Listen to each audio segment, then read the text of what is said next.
Olá, bem-vindos a mais um episódio do E Tá Tudo Certo. Eu sou Cibele Santos e já vou pedindo para vocês, por favor, se inscreverem no canal, acionarem o sininho e dar o like pra gente. Para esse vídeo, né, é a ferramenta da plataforma. E hoje comigo, uma amiga, uma companheira de caminhada dos estudos transpessoais. Eliane Camargo, bem-vinda, querida. Obrigada, querida, pelo convite, viu? A Eliane, ela tem uma técnica muito legal que é de mandala, onde a gente consegue dar uma percebida como é que está o inconsciente agindo através da mandala. Como funciona isso? O que é isso, Eliane? Então vamos lá, né? A proposta do mandala é justamente você trabalhar aquelas informações que conscientemente a pessoa ainda não acessa, né? Tá. Então, que está circulando na vida dela, mas não veio para a consciência ainda. Exato, né? Então tem um processo aqui da pessoa ir se conhecendo através do processo do mandala, tá, né? E é até interessante, né? Porque a mandala ou mandala... E eu ia falar isso agora, ia fazer essa observação.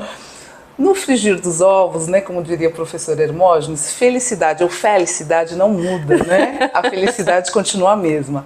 Então o mandala se fala porque em sânscrito é uma palavra masculina que significa círculo. É verdade, em sânscrito tudo que termina em A é masculino, né? Shiva, né? Geralmente é masculino. Ó, isso já é uma informação que eu já não... Muito legal aí, ó. Ganesha. Tá, bacana. Então é por isso que nós utilizamos o mandala, né? Então ele é uma técnica de projeção do seu inconsciente, onde você pode acessar o seu inconsciente. Por mais que a pessoa queira estudar, eu vou usar tal cor porque vai ter tal significado. Sim. E a pessoa ela tem que ter dom artístico para fazer esse processo? Porque a pessoa fala assim, né? Ah, nós vamos fazer um desenho. Ah, pelo amor de Deus, eu não desenho nem um homenzinho de pauzinho. Querida, essa pergunta é ótima, porque é a primeira pergunta que a maior parte das pessoas faz. É sempre essa pergunta. Mas, Eliane, eu não sei desenhar. Não tem problema nenhum. A ideia do mandala não é um processo no sentido estético, né? Claro, se a pessoa gosta. Claro, claro. Né? Mas a proposta é realmente a pessoa se expressar com uma linguagem que não seja uma linguagem do consciente, que é, por exemplo, a nossa fala. A nossa fala está ligada diretamente com o nosso consciente. É, porque né? Você escolhe as palavras, né? Exato. Ou na maioria das vezes a gente sai umas.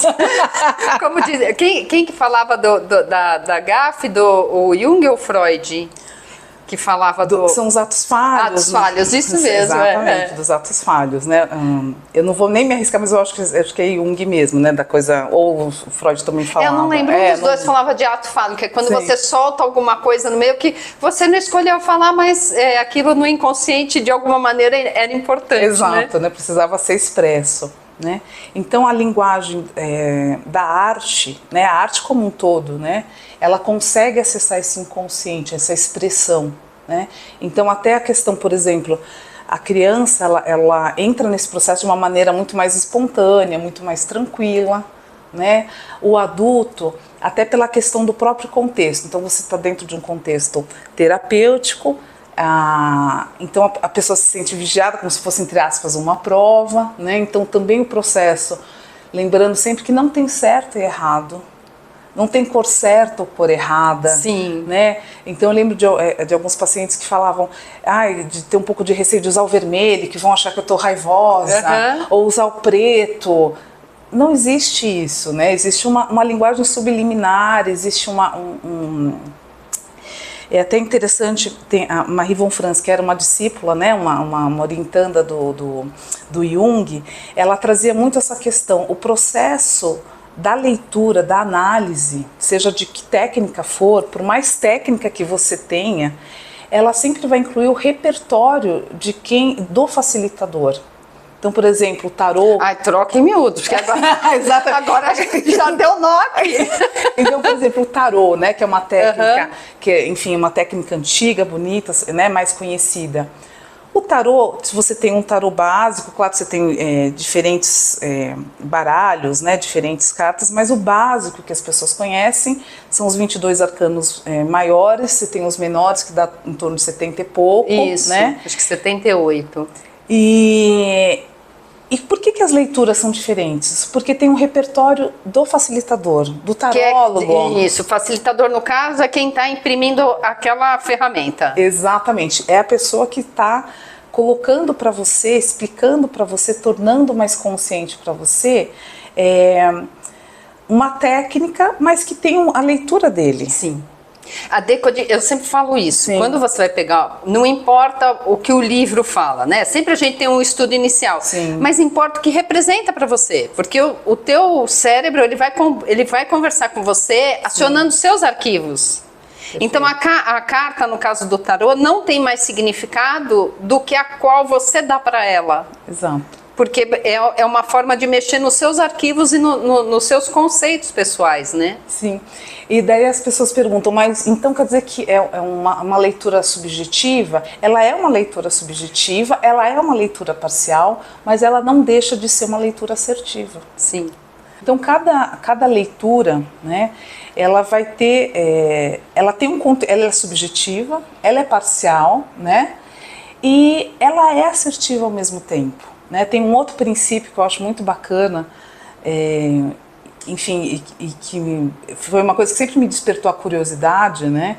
A questão do sincronismo, ou seja, né, que as pessoas chamam de coincidência, né, mas a sincronicidade, ou seja, você vai ser levada, você vai chegar até um profissional que o repertório dele vai ser positivo para você. Sim, verdade. É nesse sentido. Diz que nunca a gente tem um paciente que vá além do que a gente sabe, porque também não é, né? Você vai levar a pessoa para que lugar? Sim. Né? Então as coisas vão se afinizando e se atraindo, sim, né? E é interessante que você está trazendo isso, porque vão trazendo tópicos, inclusive, que são referentes à nossa própria história. Né? Então, por exemplo, a neurolinguística, ela diz muito, o terapeuta não pode trabalhar com algo que ele não esteja pronto em si mesmo. Eu respeito essa linha, mas assim, parte de um pressuposto que ninguém está pronto. Nunca. Mas eu acho que é uma questão de postura. Eu comentei num outro programa isso também, de que você pode propor uma caminhada junto. Sim. Né? Então, vamos pensar numa cozinheira, não num terapeuta. Uma cozinheira está sempre aprendendo, mas é óbvio que muito processo, os processos básicos, ela já domina. Sim.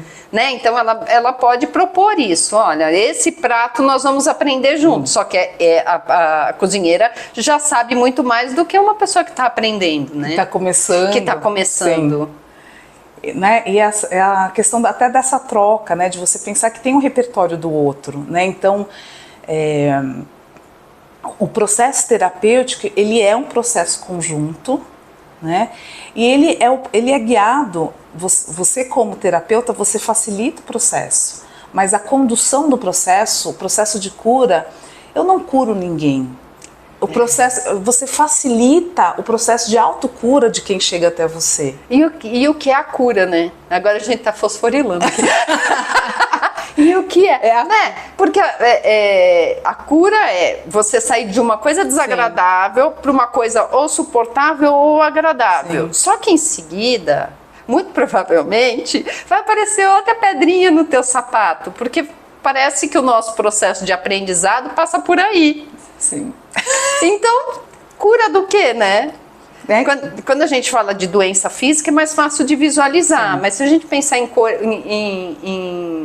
processo emocional também é assim, né? Sim, e que não é uma questão linear, né? Eu entendo o processo de cura como um processo espiral mesmo, Sim. né? Você às vezes se vê no mesmo problema, mas você está sempre uma escala acima, né? Para quem, enfim, gosta de música, coisa das escalas, pode ser a mesma nota, mas é numa escala diferente. Sim. Então já é um outro processo, a gente nunca começa do zero, na verdade. A vida faz assim com a gente, né? Vamos ver se você aprendeu a lição e manda de novo. Exato. Aí tem coisa que você já tira de letra, tem coisa que, ai meu Deus do céu, achei que eu já tinha passado por isso. Pois é, né? Aquele momento um pouco de novo, né?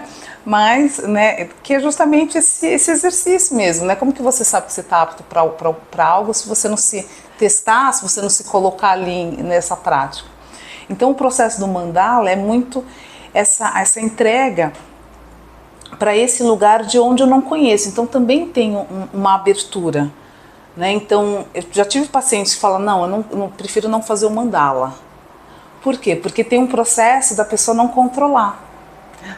É verdade. Quando a gente vai numa terapia, você abre para o terapeuta aquilo que é confortável para você. Sim. Quando você faz um processo de exposição de coisas inconscientes, sim, que o mandala, agora aprendi, o mandala é uma técnica, você não sabe o que vai ter. A última mandala, o último mandala, ai gente, tô que nem o Pablo Vittar.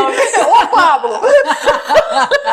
Não, fica tranquila, tá, como você falar tá tudo certo. É que eu fiz com a Eliane, ela visualizou uma coisa completamente, ela viu formas, eu fiz o desenho abstrato, sim, só que no fim o olhar dela não estava muito abstrato e mostrou coisas bem, bem distintas, sim, né? Porque se você tem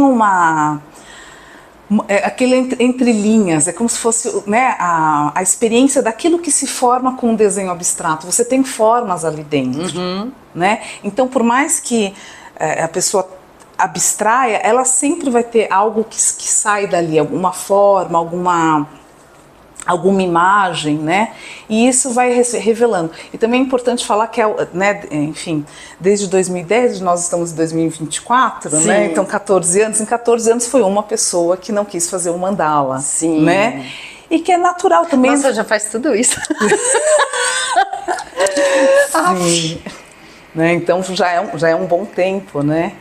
Então esse processo, e que tá tudo bem, porque a pessoa não se sentia pronta para se entregar, claro, né, sem um certo controle, e tá tudo bem, né? Mas as pessoas que se propõem, elas têm surpresas muito agradáveis, né? Porque são coisas que muitas vezes a pessoa não está esperando, são coisas que acabam iluminando quartos escuros, né? Então você tem condições de organizar questões que antes você não tinha porque você não via.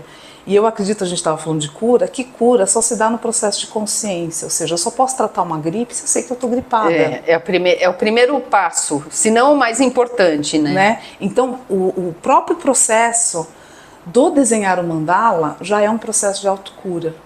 Né? É uma forma de expressar e pôr para fora aquilo que está incubado, né? Exatamente, né? Então aquilo que está aterrado, à medida em que você simplesmente põe para fora, já iniciou o seu processo de autocura.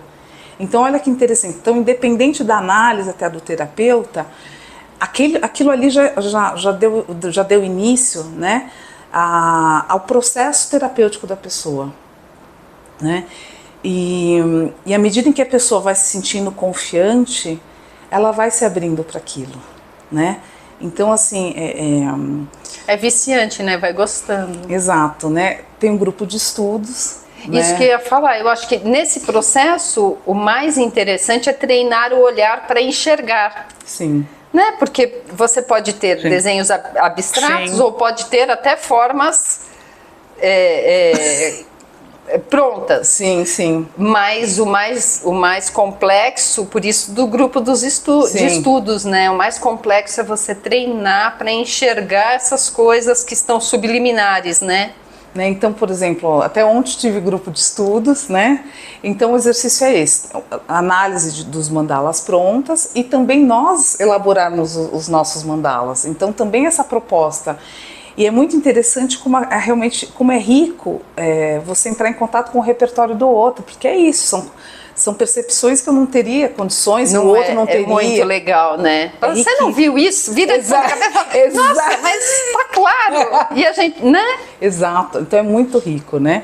E é interessante porque no nosso grupo a gente tem algumas participações especiais, né? Que são pessoas leigas, né? Então o marido de uma das nossas colegas, a filha de uma das, né, colegas e amigas, enfim, né? E que traz uma riqueza, até por conta desse olhar, né, da criança. E era muito interessante porque essa coisa de não ter medo do errar. Esse que é o grande desafio na Eu análise. acho que esse é o maior desafio. Conversa com qualquer pessoa que está há anos fazendo curso de inglês para ver onde pega. Pega na conversação, porque a gente tem vergonha. Agora, criança não. Exato. Aprende de 1 até 10, já sai contando pro vizinho, enquanto no elevador fala. Eles têm prazer em aprender mesmo que não esteja certo. Perfeito, né? E a gente tem vergonha. Na verdade, eu até vou querer aproveitar. Algumas percepções da filha de 10 anos eram algumas coisas que talvez esse é o exercício da entrega, né? No sentido da confiança de pagar mico, né? As pessoas estão tão preocupadas com essa coisa da vergonha, do pagar mico, tô certo, tô errado. É a aprovação social, né? Acho que faz um pouco parte do ser humano, né? Sim, com certeza. Ninguém quer virar um meme muito negativo. Exato. Ninguém quer ser ovelha negra. Mas as ovelhas negras são fundamentais também, né? São a que movem, né? Quem faz um pouco diferente é a pessoa que acaba levando para outros lugares, né? Senão a gente roda sempre no mesmo caminho. Exato, para uma reflexão, para um processo diferente, né? Então era interessante porque algumas coisas, até que eu percebi ali no desenho, ela também conseguia perceber. Ai, que legal. Porque esse exercício, né, mais solto, por isso que eu acho muito interessante, porque fica muito rico, né? E até a questão dela fazer questão de participar. Ela adora participar. Ai, que bonito. Tanto desenho, que idade? Você está falando criança, mas né, criança? Exato, né? Bem, ela começou, né, enfim, ela tá com 10 anos, então 10 anos ela começou desde pequenininha junto nesse processo. Né? Porque a gente fazia, ela sempre estava ali junto, que agora ela já está né, uma mocinha, né, com 10 anos, né? 10 anos já tem uma percepção muito legal, sim, né? Sim. Mas continua espontâneo, então isso é muito rico, né, dessa coisa, dessa liberdade. E trazer isso também, trazer essa ludicidade, né? Então, qual que é a outra riqueza também do mandala? Que, como você disse sabiamente, a gente não precisa saber tudo, né? Então entra num lugar que é um espontâneo, que é diferente de eu fazer de qualquer jeito. A gente não está falando desse espontâneo. Sim. Né? Espontâneo no sentido de eu confiar no processo, confiar na dinâmica e eu conseguir me posicionar ou me colocar. É deixar fluir, né? Um espontâneo. Exato. De deixar fluir, não de fazer de qualquer jeito. Exato, né? Então não é essa a perspectiva, é no sentido desse fluir, desse orgânico, né? Dessa coisa mais leve, né? A gente tende a pesar as coisas, né? Então é um exercício muito dessa leveza. Então, assim, é uma técnica assim, que particularmente enriqueceu muito o processo terapêutico, né? Porque vai muito além do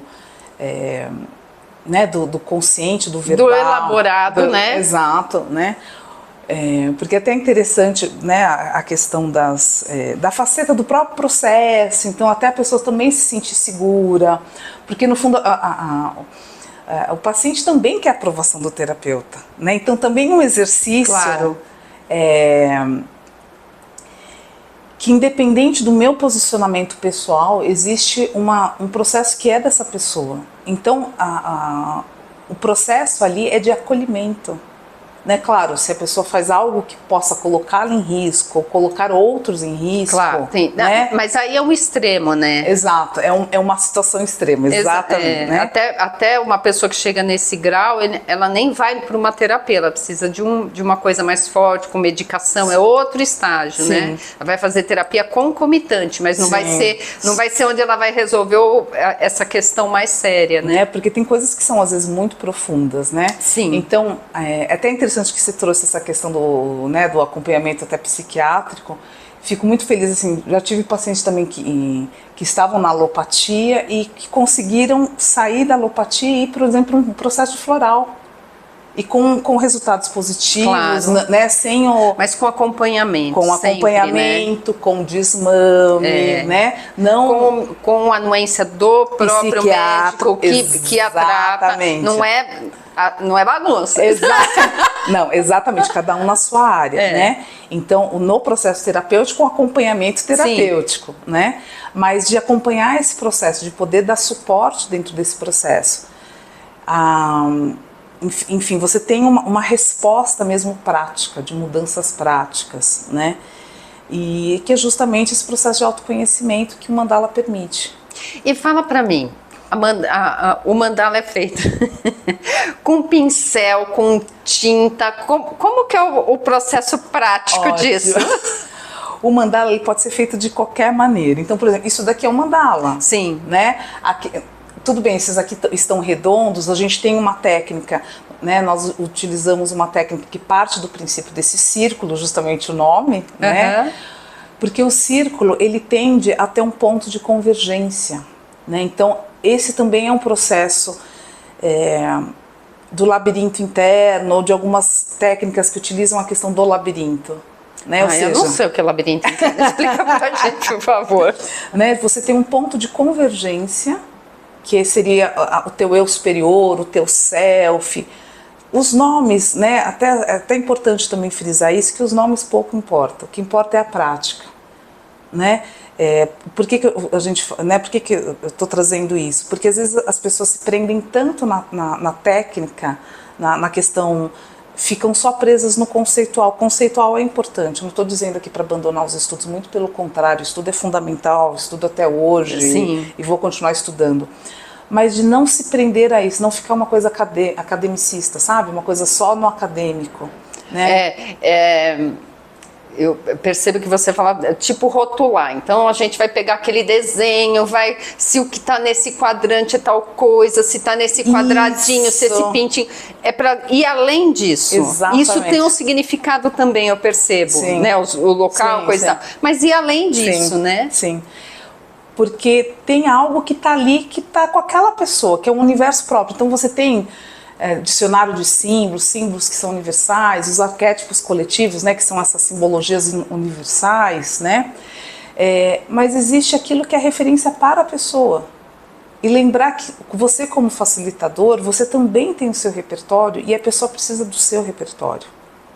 E o meu repertório é o meu repertório, que é diferente do seu, que também vai trazer uma contribuição única, que é diferente do outro e vice-versa, né?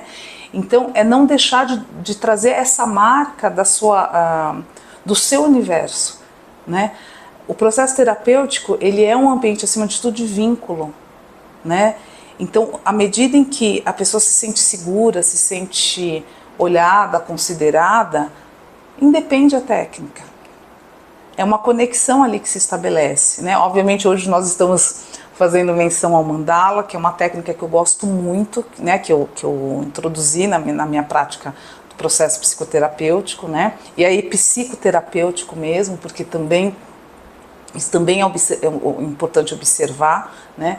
Psicoterapia não necessariamente precisa ser feita por psicólogos, o próprio CRP, tá, o Conselho, né, de Regional de Psicologia, ele abre para outros profissionais atuarem também na linha terapêutica com psicoterapia, né?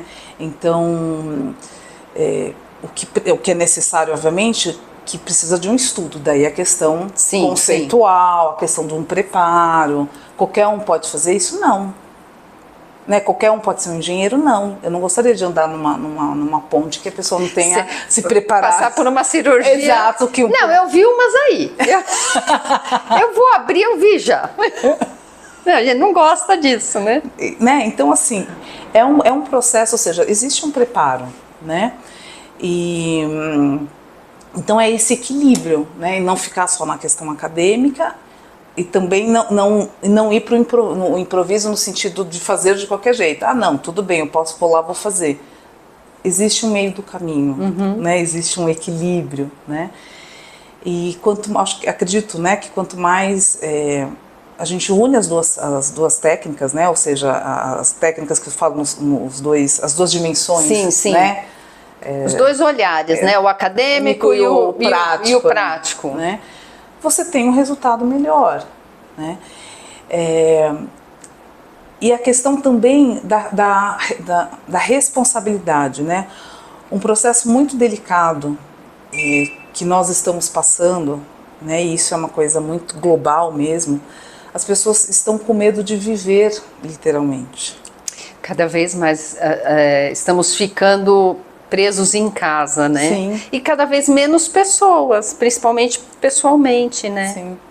Você tem a ilusão de que tem muita gente interagindo com você, mas na verdade tá cada um sozinho no seu quadrado, né? Sim, né? Então isso também é uma das questões do ponto de saúde mental, saúde emocional, que impacta muito, né?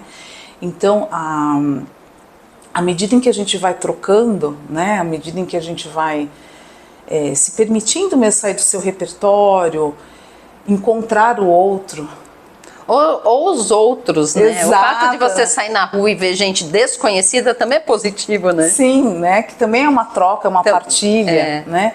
E de sair do seu universo, ou seja, as questões em termos daquilo que, né? As polarizações hoje que estão tão fortes. Está muito forte mesmo. Né? Que é essa questão de eu preciso ter razão. Que é justamente quando a gente entra muito na questão, fica muito no mental, fica muito no tecnicista, fica muito no acadêmico. Eu não preciso ter razão. Eu posso perceber algo de uma maneira, você perceber da sua maneira. A gente pode discordar nas ideias, Exato. Isso é tão importante. E é tão enriquecedor, porque se todo mundo tiver a mesma ideia, a gente vai ficar sempre circulando. Sabe o cachorro corre atrás do rabo? Exato. A gente está sempre no mesmo espaço. Né? Então, até a questão do mandala é interessante, até no grupo de estudo, porque você percebe justamente isso, são olhares complementares. O olhar do outro não invalida o meu. Com certeza.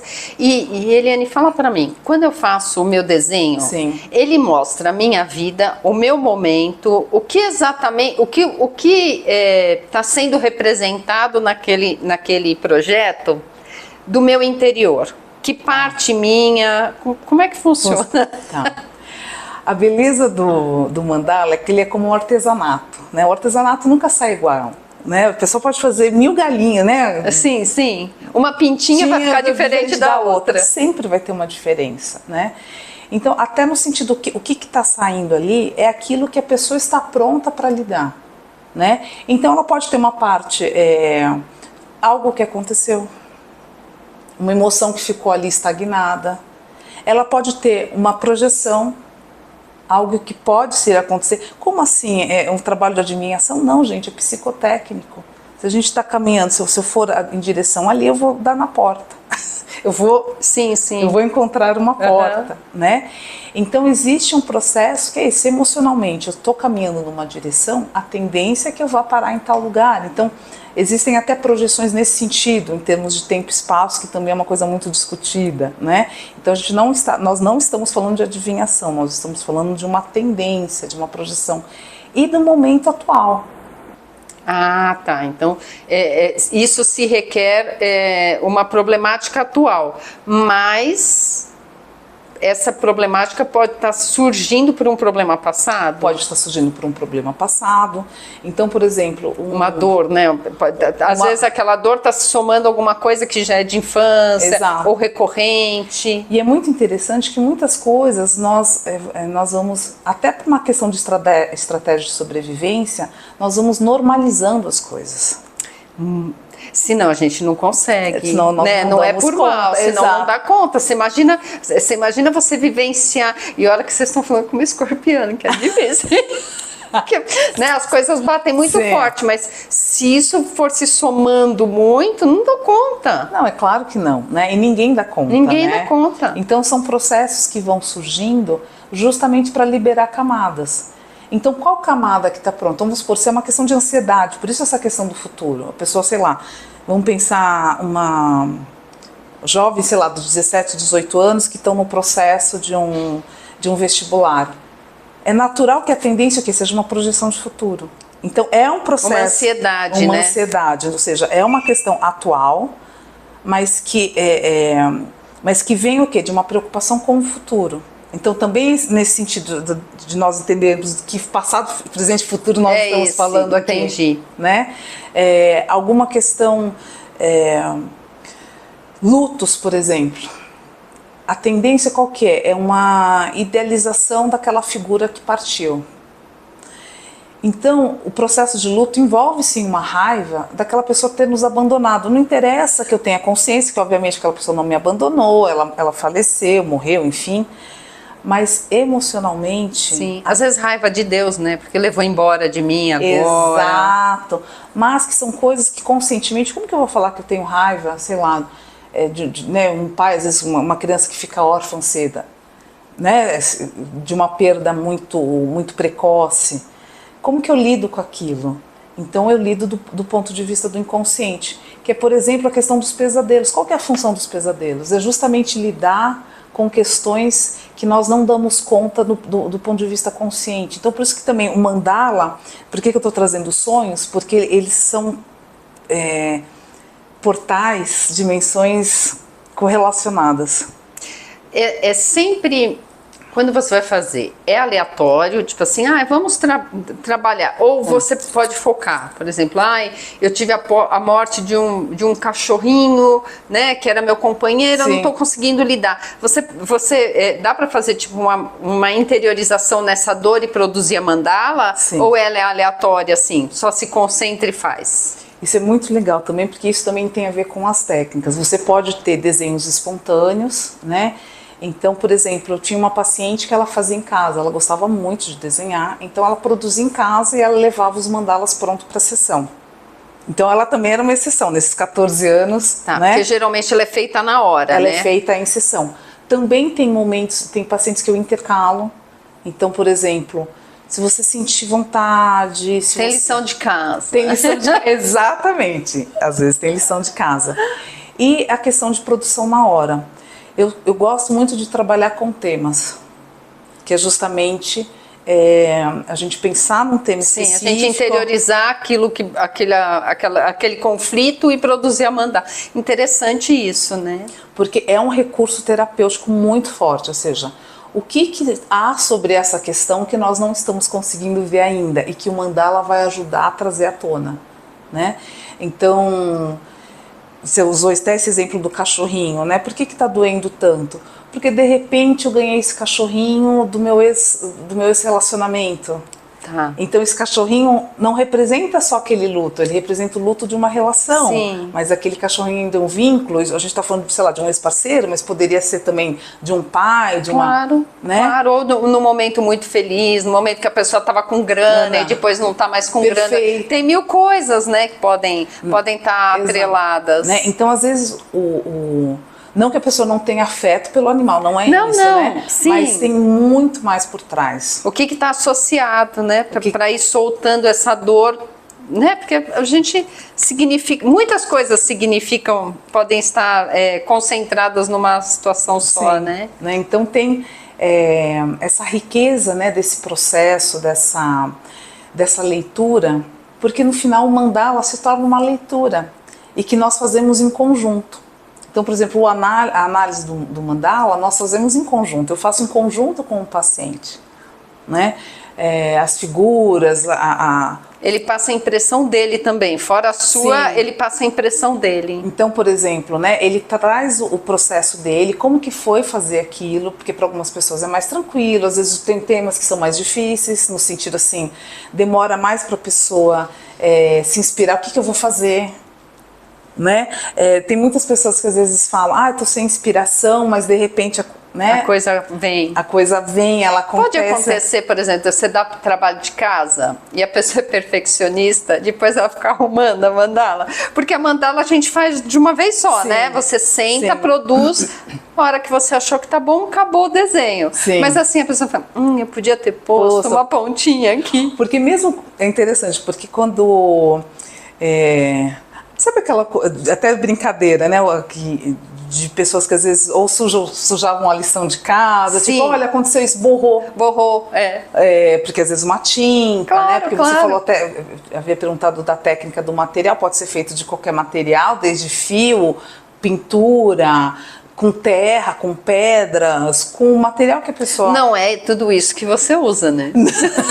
Só pode ser, mas se a pessoa pensa, chega no consultório dele antes, é assim, um morro de terra, não, normalmente é um material mais prático, um giz de cera, um giz pastel, um lápis de cor, né, canetinha, que são os mais práticos. Mais usuais.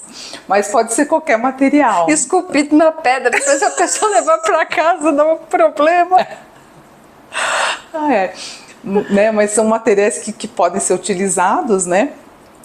E a partir desse processo que a pessoa constrói, nós podemos, por exemplo, ao invés da pessoa arrumar o mandala no sentido do mesmo mandala, fazer um processo de cura em cima do mandala. Então, tem alguns temas que nós trabalhamos em mais de um mandala.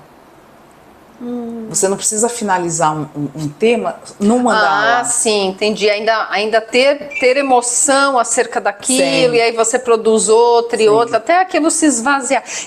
Isso lembra um pouco a escrita, quando a gente esvazia algum processo. Só que no caso da mandala tem esse plus que você produz e pode ler o que está nas entrelinhas, porque na escrita a gente tem esse controle que você falou, Sim. ainda de pôr as palavras, selecionar, nem que for pela língua, pela concordância, tem uma estrutura, né? E no desenho não tem, não precisa ter essa estrutura. Que é mais livre, né?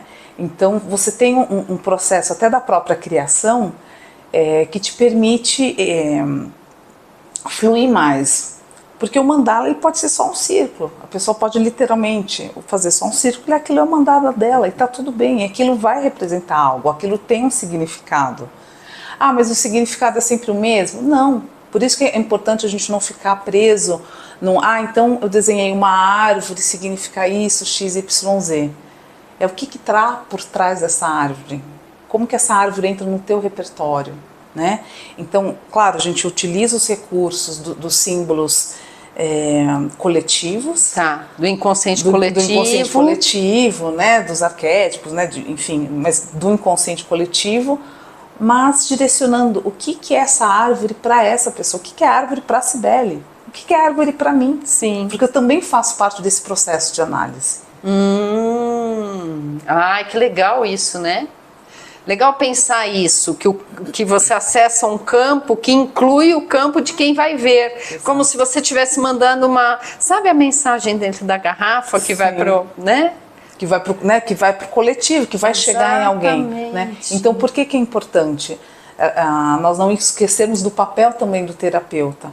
Porque é justamente esse facilitador, é um trabalho conjunto. Né? Então, às vezes, não que você vai fazer pela pessoa, não é isso, né?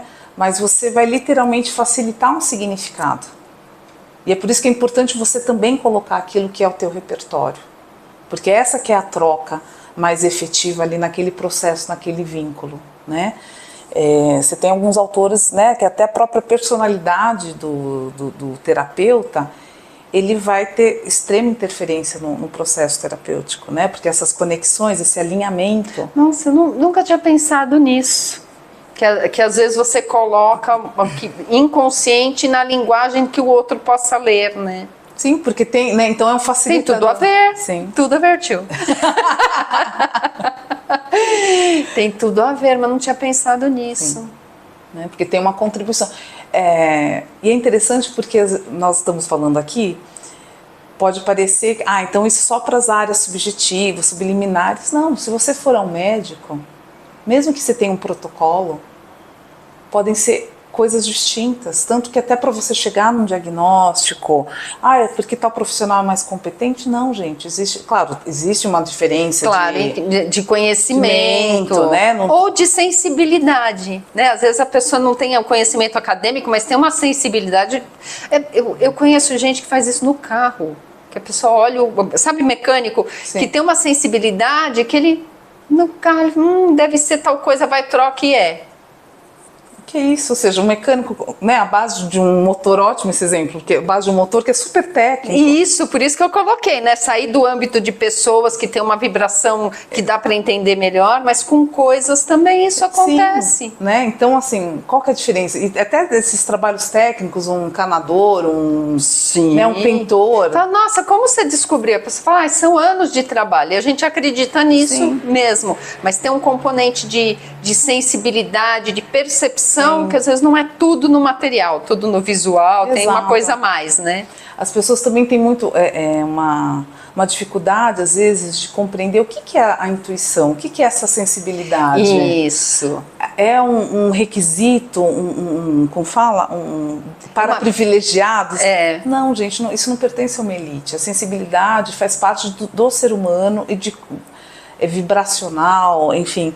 Eu acredito nisso, eu acredito que ela não foi muito decodificada porque a gente não tem um órgão só. Que é fácil você falar que a visão está ligada. Aliás, tem um documentário num canal de streaming que ele mostra um grupo que ensina a enxergar sem os olhos. Então ele treina, eles colocam uma venda que tampa completamente. E não é assim percepção, né? Porque tem algumas técnicas para deficiência visual que, por exemplo, que funcionam como o sonar, né? O som bate e eu começo a ter a percepção da distância. Não, eles colocam coisa atrás da cabeça e a pessoa fala cor. Então, cor é além dos outros sentidos. E aí a gente nunca pensou nessa possibilidade que é tão estudado que o olho tem as estruturas, que entra a claridade e o nervo óptico, que você nem pensa. Como que enxerga sem os olhos? Sim. E aí essa percepção, a gente não tem um órgão característico, como a língua, que sente o sabor, que a gente consegue...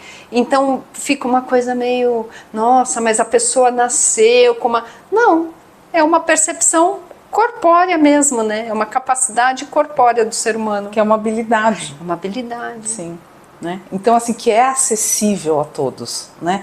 Tem mais treino, menos treino? Claro que sim. Claro, você pode treinar. Tem gente que já nasce... com maior habilidade. Tem, assim como atleta. Tem atleta que pula longe, aí ele vai treinando e pula melhor ainda, mas que ele já tinha uma habilidade para isso. Né? O músico. Vários, né, de recursos, né?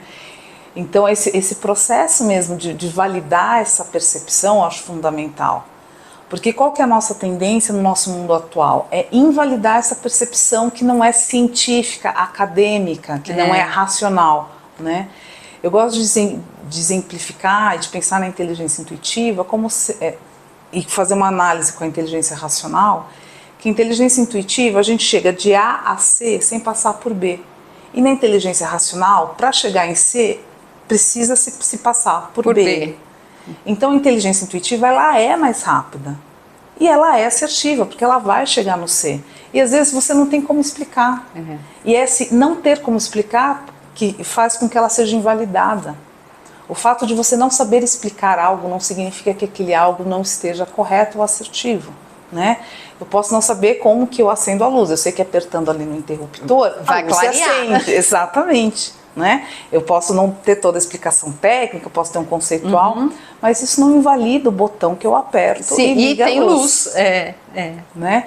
Então, alguns processos é nesse sentido da gente não polarizar, ou seja, eu não consigo explicar, isso não é real, isso não existe. Não, eu não consigo explicar ainda, mas aquilo é real porque eu percebo. Você pode estar abrindo mão de um grande recurso, né? Que não precisa ser pode ser E. Né? Você fazer toda a parte técnica e ainda contar com essa sensibilidade. Que eu acho bárbaro, eu acho que é o grande diferencial. E eu acredito ser o grande diferencial dos grandes profissionais mesmo. Sim. Um médico que ele já tem anos de estudo, que ele tem outras percepções além do exame clínico. Ele vê a movimentação, ele sente o cheiro, ele sabe? Dá uma experiência e uma assertividade muito maior, né? E a humanidade, a humanização. Aí a gente foge um pouco da IA. Pois é, né? Por enquanto, ela não sabe ainda e a gente tem esse recurso. Por enquanto. Pois é, né? Vamos ver, né? Vamos ver. Né? Mas então é esse processo. Então o mandala é uma ferramenta que te permite acessar esse inconsciente, trazer para um plano consciente, ajudar esse paciente a vislumbrar questões que antes ficavam despercebidas, né? E fazer, portanto, um caminho mais seguro, mais tranquilo, né? Porque facilita aqui também a tua rota, a tua caminhada. Para o terapeuta é importante, né? Saber o que está pegando. Sim, Onde exato. tá enroscando? Qual é a curva do rio que tá parando o saquinho de lixo? Né, como que isso vai seguindo, né? Então, é uma ferramenta que eu confio bastante, né, justamente porque tem essa facilidade. Até outros recursos, né, eu comentei a questão do sonho, então esse campo onírico, né, que é o campo dos sonhos, né, é a mesma porta de entrada dos mandalas, né? Então é um território seguro. Olha que interessante, o mandala é um território seguro onde eu posso trazer meu inconsciente à tona, onde eu posso lidar com questões que de alguma maneira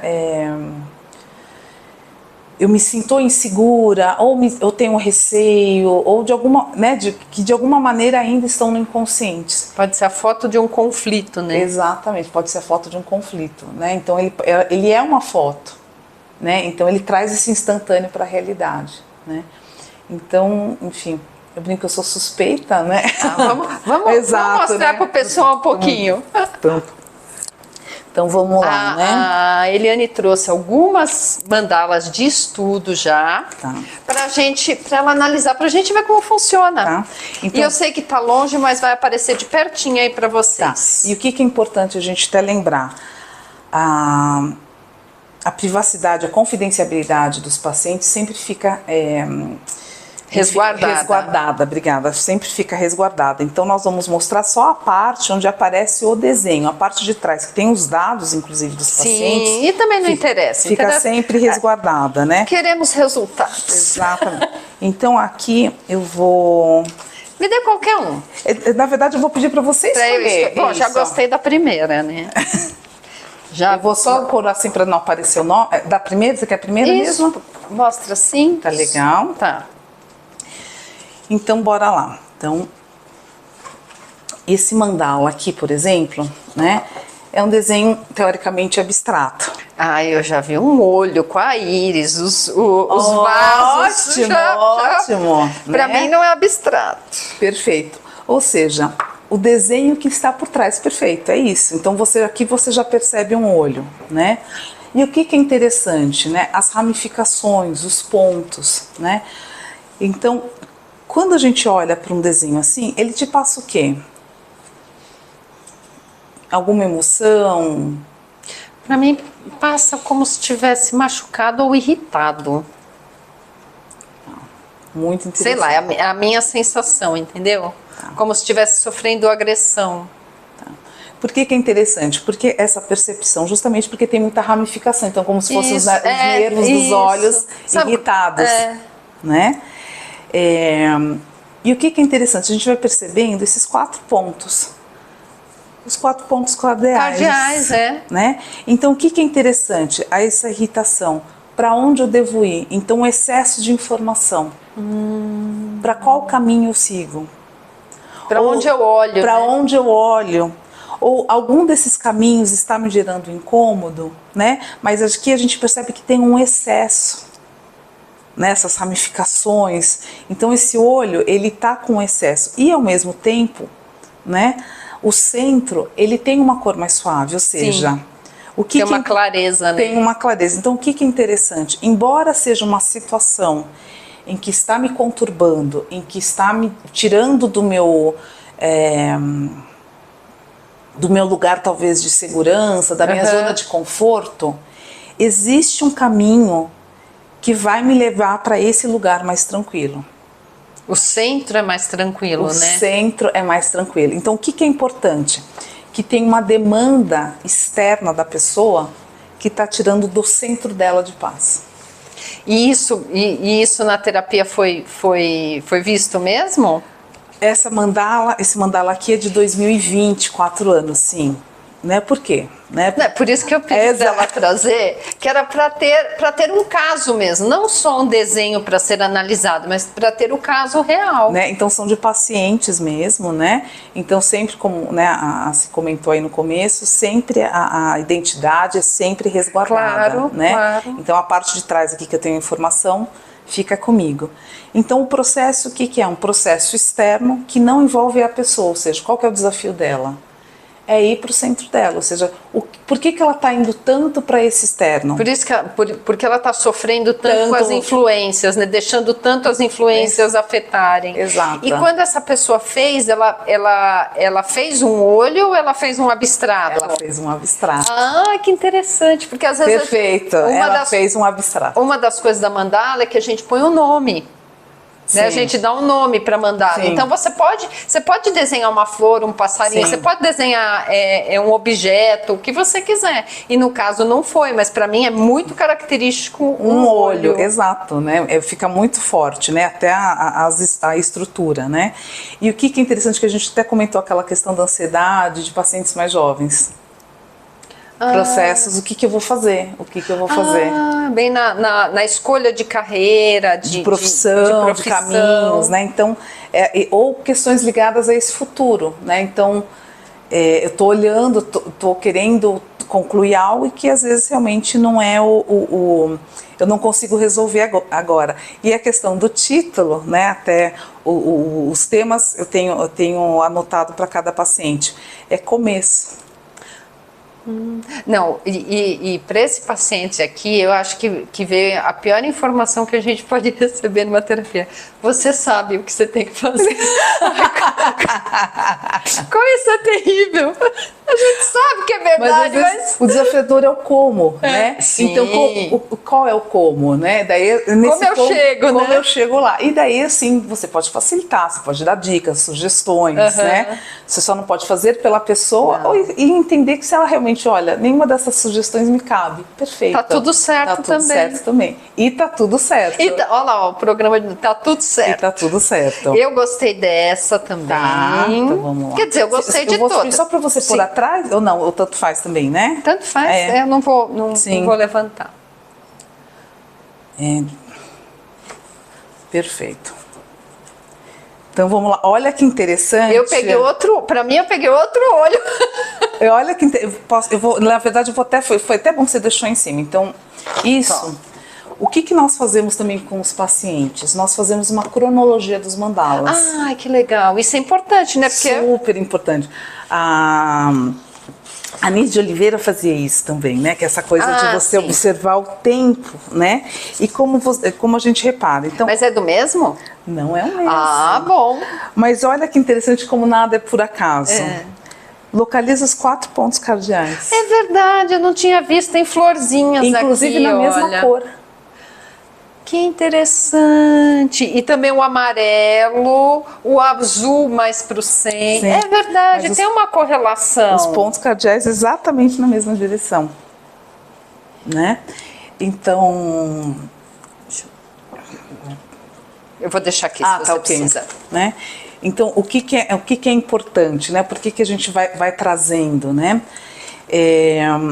Qual a questão o nome. Então, por exemplo, olho grego. Então, ela quis fazer um olho. Intencionalmente, ela quis fazer um olho, né? Um olho grego estilizado, né? Que a gente não... Então, aqui você tem um olho. Mas você percebe que ele aponta... E aqui parece realmente uma bússola. Com certeza. E ele tem os 4 lados em vários locais. Exato. São 4 bolas, exato. 4 bolas. Né? Então... E até, se você observar, né, na bússola você tem os principais e os menores que vão se alternando, né, que vão se encaixando, né? E é isso mesmo, né, dos 4 sentidos, né? Também é um jovem? Não é um jovem, mas o que é interessante? Era uma paciente que tinha uma característica, né? Aqui a gente está falando até o gênero, mas não necessariamente a gente pode falar uma pessoa, né? Então... Né, de trazer, que tem essa característica muito da ansiedade. Que é sempre ter que saber o próximo passo. Exato. Por quê? Porque até por uma questão profissional de uma escolha, ficava muito à mercê, muitas vezes, da empresa, então se sentia insegura com relação ao futuro. Mesmo trabalhando, mesmo... Vamos pôr a diferença aqui também. Veja que está bem delimitado. Aqui O olho, o círculo, perdão. O círculo, aqui a gente quase nem percebe o círculo. Aqui tá muito mais suave e ó, olha a tensão nas cores, né? Você falou que é uma pessoa ansiosa, é forte, né? Intenso, é riscado o papel. Sim, e ao mesmo tempo que interessante isso, porque o fato de ser mais jovem, a pessoa tem menos limites no sentido... Ai, olha como a gente vai fechando. A gente vai fechando o cerco, né? Vai fechando o cerco, né? Então a questão dos limites, ou seja, aprender a estabelecer limites. Olha como pode ser bom ou não, né? Assim, é importante a gente deixar aberto, mas você tem que ter uma estrutura, né? Exato, né? Então essa questão dos limites, por exemplo, para onde eu vou, eu não posso fazer tudo. Eu gosto de brincar com fazer uma associação com a ideia daquele porquinho, sabe antigamente festa junina, que tinha o coelhinho que tinha que entrar numa das casinhas, né? Isso. Normalmente era um coelhinho, normalmente era um porquinho da Índia, mas era a barraca do coelho, mas isso. Até hoje eu nunca vi um coelho. Onde lê esse coelho, lê esse porquinho da Índia. Né? E não dá para entrar em todas as portas. O coelhinho vai ter, né? O porquinho ele vai ter que escolher uma porta. É verdade. Ele não pode olhar para tudo, ele vai ter que se priorizar. Então esse excesso de ramificação é querer fazer tudo. Eu posso fazer até mais do que uma coisa, mas eu preciso priorizar. E aqui, até a questão, né, do 4, que daí a gente vai fazendo as associações. Sim. Que é um número de estrutura, estabilidade, que né? pede estrutura. Então aqui o que está mexendo? Por que a pessoa está tão ansiosa? Porque até pelo fato de ser mais velha, de não sentir ainda que tem uma estrutura segura. O ansiar por uma estrutura, né? Muito interessante. Né? Então o olho está firme, o olho está claro. Você percebe a diferença? O próprio olho tem uma certa tristeza. Tem, aquele olho é mais alegre. Exatamente. Apesar dele estar exato, né? com mais movimento. Tem uma tensão, é diferente, é muito elétrico, é muita energia. Mas aqui tem um olho mais triste. Ali parece alegre, aqui parece meio mais caótico. Triste. Né? E até é mais triste, ou seja, tem uma questão, olha que interessante, também de uma máscara, porque o entorno ele usa, né, tem cores mais alegres, mas o olho, se a gente olhar o olho, ele está escurecido, né? Tá meio apagadinho. É como se fosse um olho chorando. Ele é um olho triste. É verdade. Né? Se você pensar, parece as gotas quando fazia o desenho do palhaço, que tinham aquelas gotas, parece mesmo. Né? E que é justamente isso, é uma pessoa super comunicativa, uma alegria, uma personalidade maravilhosa, mas que tinha uma tristeza interna. Por dentro, lá no centro de novo. E que às vezes é difícil de lidar, por quê? Porque já é um adulto, já tem uma estrutura. Claro. Como que eu vou Precisa manter uma estrutura, né? Precisa manter esse círculo limitante, porque faz parte do adulto, né? Mas como que eu acesso isso, né? Então, isso é muito rico, né? Então, por exemplo, você viu tudo isso sem conhecer a pessoa. Que interessante. Eu separei um aqui. Eu tô até olhando atrás, né? Porque até para remeter para o caso, mas eu vou fazer. Então, esse aqui, que esse daqui eu também já sei quem que é, mas enfim. Esse eu achei muito interessante. Para mim parece quando olha pelo microscópio e vê os germinhos andando. Para mim é um olhar do microscópio. Perfeito, né? Então, o que é interessante? O que a gente está falando aqui é de uma introspecção, de detalhes. De ver coisas que ninguém vê, né? Porque o microscópio, quem tem acesso? De ver coisas que ninguém vê, perfeito, né? Então, se a gente for até, né, observar, cada um vai numa direção, né? Então, as coisas, é como se as coisas estivessem confusas, né? Mas em movimento, né? Para mim parece movimento, não parece nada parado. Né? Tem uma confusão, mas não tem um movimento, tem uma confusão, né? E tem uma força também.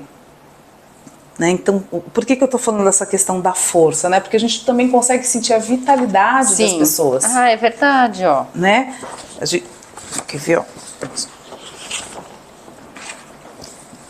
notoriamente e lembrando que a cada momento a pessoa está num nível de vitalidade. Não tenha nem dúvida, às vezes no mesmo dia a gente muda. Exatamente, então assim, é um retrato, é pontual, mas aquela questão ela precisa vir à tona. Então, aqui existe vitalidade. Existe mesmo, as cores são vibrantes, você vê tem um amarelo vibrante em volta, não é nada clarinho, é tudo muito vibrante, apesar né? de não ter muitos elementos, né, tudo é... Olha aqui, eu peguei esse para vocês verem, porque é bem diferente, você vê que o círculo tá bem menor, tem poucos elementos, mas mesmo assim, olha como tem tanta coisa para você falar sobre um desenho.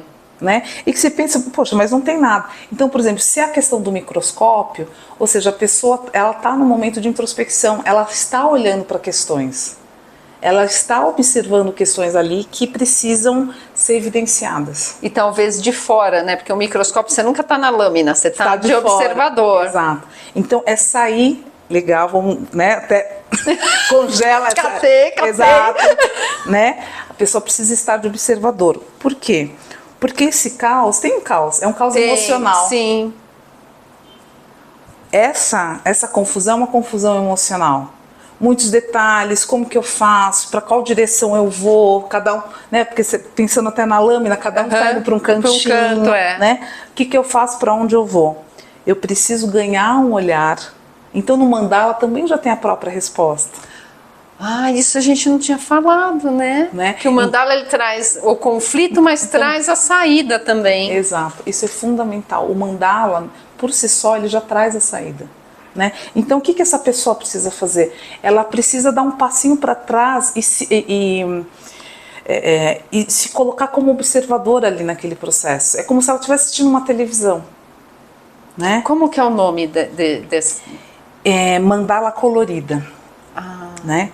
Uma outra questão que eu lembro que me chamou a atenção, que ele me lembrou um donut, sabe aquele...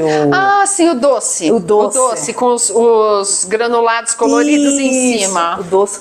Então, é o que é interessante, a pessoa também tinha uma questão com a questão visual de peso. Né? E é associada com uma coisa doce, ou seja, tem uma questão afetiva nesse comer, nesse doce. É até infantil, né? Até infantil, ou seja, ela está buscando um colo, ela está buscando uma alegria. Uma alegria, um colinho, é uma alegria, porque é uma coisa festiva isso aqui. Sim. Né? Lembra um cirquinho, né? Ela é uma coisa festiva. Porque se fosse uma coisa de verme, de não sei o quê, teriam cores mais cinza, marrom. Exato. Não, usou cores vibrantes. Vibrantes, né?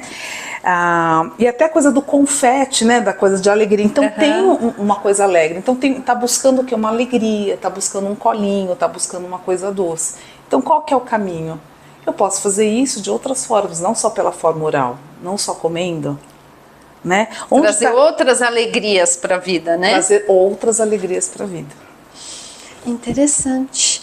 Ai, nós estamos chegando aqui na conclusão do nosso episódio. Você quer mostrar os seus... Tem alguma em especial que você queira mostrar? Tem, querida. Espera só um... Cadê aqui? Esse aqui. Esse eu achei interessante. Esse aqui também eu vou mostrar rapidamente. Claro. Ai, que lindo. Eu nem tinha visto esse. Então, bora lá. Então, esse daqui... Eu vou deixar esse para depois. Esse daqui... Que lindo esse. Né? Então, todos esses que nós mostramos até agora, pacientes, né? Então, por exemplo, até a questão do papel. Você viu que os outros todos estão quadrados. Isso, né? Perdão, todos estão quadrados. Esse daqui está nesse formato, não muda nada. A análise ela vai continuar sendo feita. Tá? O que ela te traz? Para mim parece um sol de pôr de sol, né? Parece uma angústia de ver uma coisa bonita. Sabe quando você está numa paisagem, aquele pôr do sol, em vez de ficar enlevado, você...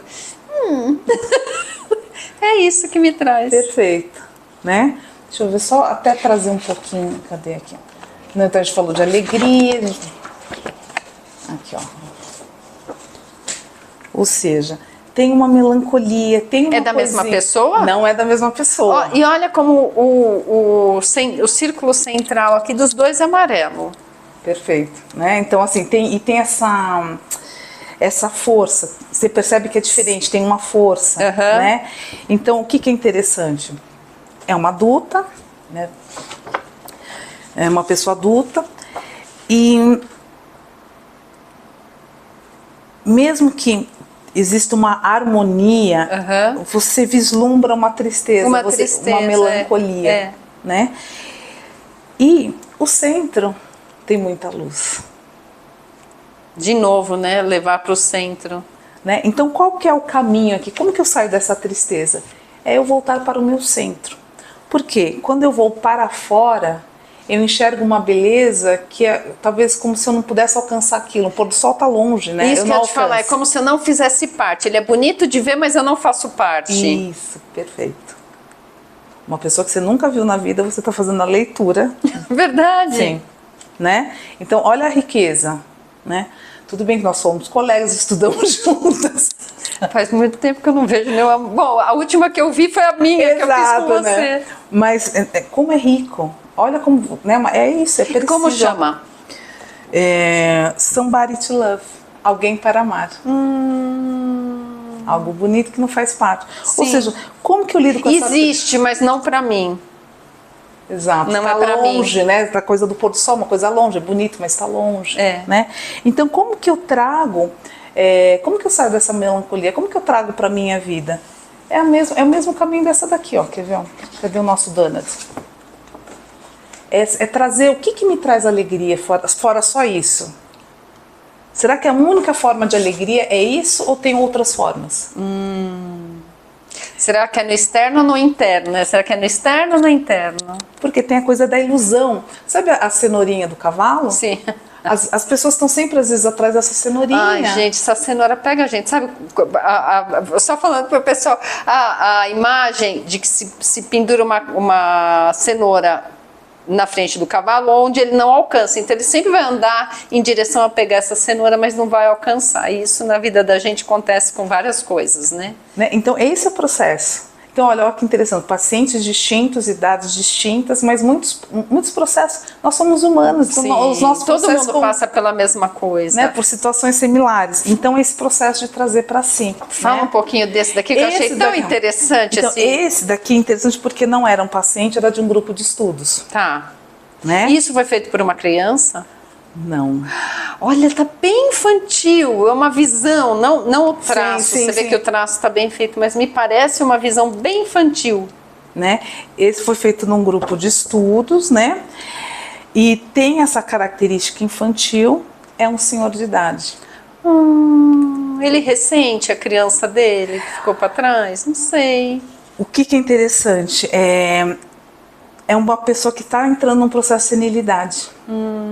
Então vem um processo de desconexão, uma cabeça cortada. É verdade, olha, tem até o pescoço não tem nem continuidade. Né? Uma cabeça desconectada. Então começa uma desconexão. E foi exatamente no processo de senilidade desse senhor. Ele começa a se desconectar. E olha que interessante, o inconsciente dele já tinha consciência disso. Olha que interessante, né? Ficou até, parece redundante, o inconsciente tinha consciência. Sim, mas sim. É no sentido... É porque a gente acha que a pessoa que está passando, ela não sabe que está passando, mas uma parte dela sempre sabe que está passando. Sim. Por isso que é interessante, mesmo que a pessoa esteja em coma, mesmo que a pessoa não fale. É muito pernicioso a gente comentar coisas com a pessoa presente. Já com a pessoa ausente, ela já sabe. Sim. Mas a gente acha que não sabe, mesmo que for uma criança que não tenha, que tenha problema cognitivo. Colabora, evite, por favor, porque uma parte da pessoa está consciente. Sim, e isso foi muito marcante, assim, porque foi o processo... Foi levado a um grupo de estudos, né? Ou seja, um processo de demência, de senilidade. Né? Nossa, isso é bárbaro, hein? Né? Ou seja, o mandala também serve como diagnóstico. Ai, gente, é tão legal. Tá? Isso é muito legal. Algumas referências aqui bibliográficas, né? Enfim, vamos lá. Aqui na minha mão você vai falando. Querida. Então, de psicologia transpessoal, né, da Márcia Taboni, que foi foi a nossa professora. A nossa professora e uma das primeiras, ou se não a primeira doutora em psicologia transpessoal do Brasil, mas uma das primeiras, né? E você tem aí uma leitura, né, do que é psicologia transpessoal, né? Às vezes as pessoas perguntam, considerar também os elementos que não só da formação de personalidade, mas também desse inconsciente coletivo, né?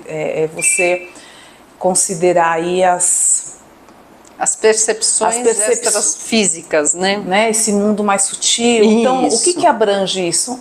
Uma técnica de mandala, uma técnica meditativa, é uma técnica de transpessoal, né? Então, todas as metodologias que vão além da formação do consciente, que vão além de uma percepção só física, mas de uma percepção extrasensorial. Isso.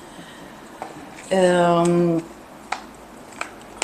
Esse daqui tá bem, né, apagadinho. Adivinhação e sincronicidade. Não tem problema, depois eu vou pôr pro pessoal bem nítido. Que é da Marie-Louise von Franz, né, que era discípula, né, de Jung, e que fez um trabalho muito bonito aí da obra dele, enfim, de algumas continuidades. Ela trabalha muito a questão desse território que é do facilitador. Então, se nós as duas forem terapeutas de mandala, você viu que muita coisa a gente vai convergir. Mas você vai trazer olhares, eu vou trazer olhares, e isso vai complementar. E o que torna cada um único e de contribuição. Sim. Não é concorrência, muito pelo contrário, é contribuição. Exato. Então, assim, exatamente, isso é fundamental. Então, no mundo do sutil, né, que é o nosso mundo concreto e real, né, ela não compete comigo, ela coopera comigo, ela cresce comigo, né? Essa que é a grande diferença, né? Esse daqui também bem interessante, o autoconhecimento através das mandalas. Você viu que aqui ele está usando o DAS, então tá tudo bem. Tá tudo bem, que é da Suzanne F. Fincher, né? Então a escolha das técnicas e cores mais adequadas para a criação de uma mandala pessoal. São referências importantes, né? A questão com relação ao mandala, entender um pouquinho melhor, né? Mas lembrando sempre que a gente não se prende às cores. É mais técnico. Esse é um livro bem técnico sobre mandala. Exato, né? Esse daqui é uma coleção aí que é bem conhecida, que é da EPU, Temas Básicos de Psicologia, da Clara Regina Rapaport, que são testes projetivos gráficos no diagnóstico psicológico. Então, por exemplo, aqueles testes que se faz às vezes até para recrutamento e seleção. Isso, é recrutamento, que você acaba enxergando coisas além do desenho. Exato, que estão muito além. Então, o mandala, ele é também um desenho projetivo diagnóstico, ele pode ser, né? Então você consegue pegar várias coisas importantes mesmo, com crianças também em situações específicas. Com criança é muito interessante que às vezes a criança não sabe elaborar o que aconteceu com ela. Exatamente. Mas através dos desenhos e dos testes você consegue ler perfeitamente e se utiliza em tribunais, isso é validado cientificamente. Exato, né? Então, assim, a importância desse mandala, tá? E esse também, que é, enfim, do Rudyard Dalk, vocês me perdoem se eu não estiver falando corretamente. Rudyard Dalk. Que é Mandalas, né? E que também é da editora Pensamento e que também traz aí questões muito bacanas aí sobre mandala, sobre a questão da simbologia, do ponto como centro, enfim, também é uma referência interessante. Ai, gente, que delícia! Não, olha, é bem legal fazer a mandala. Sim. E depois ela, como próprio processo terapêutico, fora a leitura, mas de extravasamento daqueles sentimentos que você tem. Sim. Então, assim como a escrita, a mandala também, você está muito nervoso, ou quer resolver alguma coisa que está difícil de resolver, o fato de você desenhar, você acaba se resolvendo Sim. de alguma maneira com aquele processo. Mas uma pessoa que lê é sensacional, né? A gente gosta de uma fofoca. Não é verdade, é que uma mente treinada, um terapeuta Sim. que faça isso, ele consegue trazer muito mais elementos, como a gente viu aqui, né? Olha Sim. que riquíssimo. É riquíssimo, então assim, é uma ferramenta bela, simples, né? Não tem custos altos. Isso, né? É fácil de fazer. É fácil de fazer, é acessível. E tem um resultado muito bacana, então é uma ferramenta que eu indico mesmo. Hoje, com o que você trabalha, como as pessoas podem te achar, como funciona a tua agenda. Tá legal. Então, hoje eu tenho atendido virtualmente, né, até uma... Que bom, isso é uma técnica que dá para fazer virtual. Quando nós fizemos foi virtual. Né, que é tranquilo, né? Até pela questão da pandemia e no final acabou, as pessoas se adaptaram bem, acabou... Sendo uma opção boa, né? Exato, né? Então, pode me acessar virtualmente através do meu WhatsApp. Eu vou deixar aqui, já está aparecendo para vocês. Tá legal, né? E a consulta, o atendimento, ele dura 1h30, porque é o tempo exatamente de elaboração do mandala, até 1h30, né? Sim. Elaboração do mandala, análise desse mandala, e também nós usamos outros recursos, mas o mandala é uma técnica aí que eu gosto bastante, que eu procuro fazer com todos. E a Eliane, ela faz leitura de mão, não como quiromante, mas o estudo das linhas de formato de... É uma fofoca da vida da gente, que a gente nem sabia. É muito interessante, também é um trabalho muito interessante e de muito estudo, né, Sim. Eliane, para fazer isso. Enfim, né, os mandalas faz 14 anos, com a leitura das mãos é a minha porta quirologia, de quirologia, né? Que é a minha porta de entrada, que ele é um atalho também é uma técnica transpessoal para nós podermos acessar aquilo que também está no inconsciente. Só que eu acho que a minha impressão, você que é a expertise que vai falar, as mandalas, eu imagino que ela seja mais rápido, porque uma linha da mão até ela mudar, ela leva um tempo. Sim. E aí a mandala dá para você acompanhar de modo mais rápido, mas que dá para fazer as duas coisas, concomitantes, né? Então, assim, normalmente a porta de entrada é o que eu chamo de mapa quirológico, que é a leitura que nós vamos falar dos principais projetos, desafios, não entro na parte oracular, ou seja, se você vai casar, se você vai ter filhos, vamos ter que consultar outra pessoa. Outra forma de ler a mão. Exatamente, né? Mas é no sentido realmente também de fazer é um mapa, né? Ele é um resumo da pessoa, do consulente, né? Do paciente. E o intervalo mínimo que eu peço entre uma leitura de mão e outra são 6 meses, para dar tempo realmente. E acontece, tá? Os registros mudam em ambas as mãos. Então, não é só a direita, não só a esquerda, mas as duas, né? Querida, muito obrigada. Obrigada a você pelo convite, obrigada a todos. Gente, lembrando vocês para se inscreverem no canal, darem o joinha. Eliane, muito obrigada. Vou chamar a Eliane uma vez para falar só das mãos, ela fala o significado dos dedos, é bem legal, só para deixar vocês com água na boca. Muito obrigada por ter vindo, por ter trazido o seu material e espero que vocês tenham gostado. Boa semana para todos. Obrigada, querida, obrigada, viu?